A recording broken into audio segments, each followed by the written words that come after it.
தவேக கூட்டணி அமைச்சர்கள் குறித்து அவதூறு கருத்து தெரிவித்த திமுக எம்பி ஆர் ராசா மீது வழக்கு பதிவு செய்ய வேண்டும் என மதுரை மாநகர காவல் ஆணையர் அலுவலகத்தில் குற்றச்சாட்டு அளிக்கப்பட்டுள்ளது.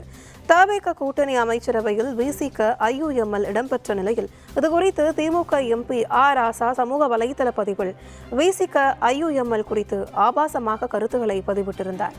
இதற்கு விசிக உள்ளிட்ட அனைத்து தரப்பினரும் கடும் எதிர்ப்பு தெரிவித்தனர்.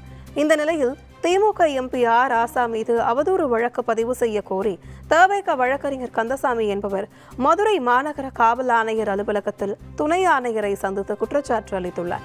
அதில் ஆர் ராசா மீது வழக்கு பதிவு செய்யவில்லை என்றால் நீதிமன்றத்தில் வழக்கு தொடர்வேன் என தெரிவித்துள்ளார். திராவிட முன்னேற்ற கழகத்தை சேர்ந்த எம்பி ஆர் ராசா என்பவர் நேற்றைக்கு ஒரு பதிவு போட்டிருந்தாங்க.